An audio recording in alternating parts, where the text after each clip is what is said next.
Hi, thank you so much for watching. Welcome back to the Mudfest artist interviews. We'll get straight into it. So, artist, what is your name? Karen Spencer. Beautiful. And what pronouns do you use? She, her. Amazing. What are you studying? Performance design and graphic design. Oh, do you like it? Yeah, I'm loving it so far. That's good. Nice. And where was your first home, or where were you born? I was born in Melbourne and then I grew up on a farm in rural Victoria, and I'm back in Melbourne now. Oh, amazing. So you seem to prefer the city life over the country life then? Definitely a city girl. Yeah. So why did you come back to Melbourne rather than go to a different city?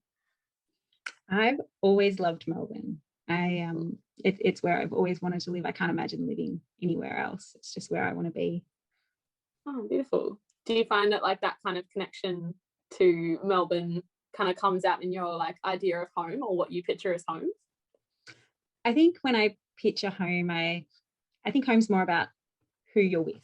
It's about family. And so my family's here. My parents are still at the farm, so there's still kind of a home connection there. But Melbourne's kind of it for me. Beautiful. Amazing. So in terms of your Mudfest work, what's the title, first off? It's called Home is Where the Fridge Is. Amazing. Do you want to give it a brief description? So it's like a pop-up installation with a collection of embroidered fridge magnets.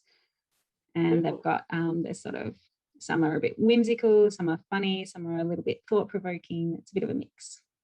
Incredible. So how do you think that work kind of links back to what we were talking about before with, the idea of home being like people and this kind of intangible thing rather than something tangible? Well, I think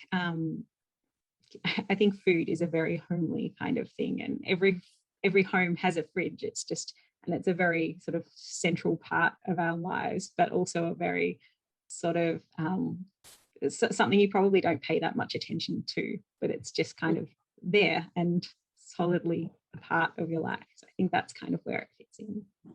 Yeah, beautiful. I really, really like that. It's amazing. And I love the medium of it as well. The kind of like tying in of existing like domestic things like magnets, and then like kind of traditional domestic crafts too. Do you want to talk about the like medium and materials of it?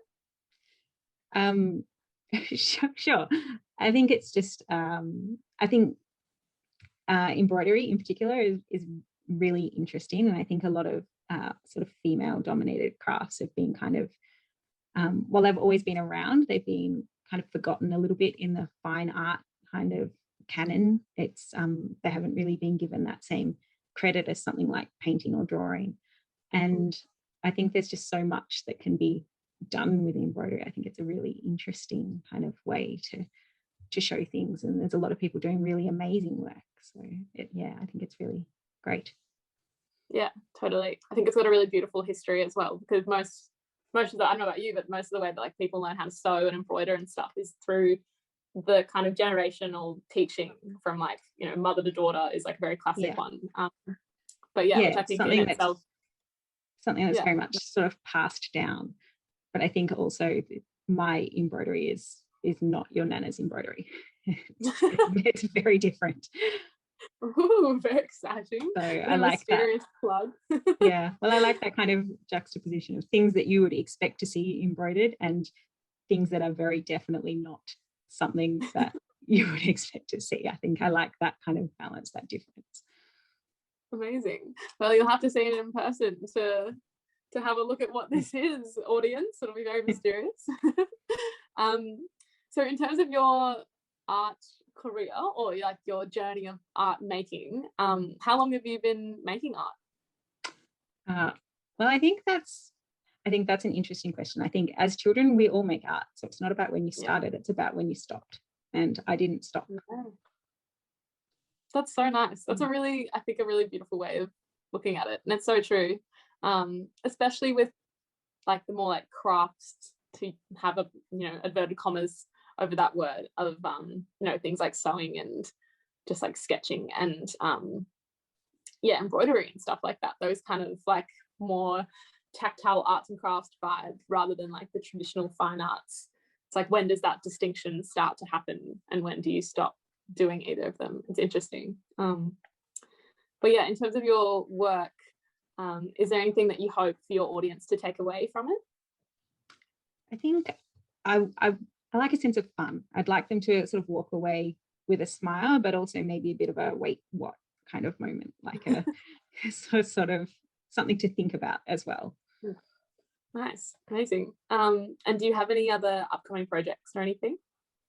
I've just signed on as the assistant costume designer for Adam's Family production, so that's super exciting. It's just the early planning days at the moment, but it's already looking like it's going to be absolutely amazing. So I encourage everyone to go and see that in October. Amazing. Do you know the dates of it in October? No, it's mid-October. I think the 11th of October it might start. It's about that time. There's 7 shows over 5 days, so I'm sure everyone will be able to make it at some point. Yeah, that sounds great. Definitely will be there. Yeah. Well, thank you so much for the interview. It's been really lovely talking to you. Thank you for having me.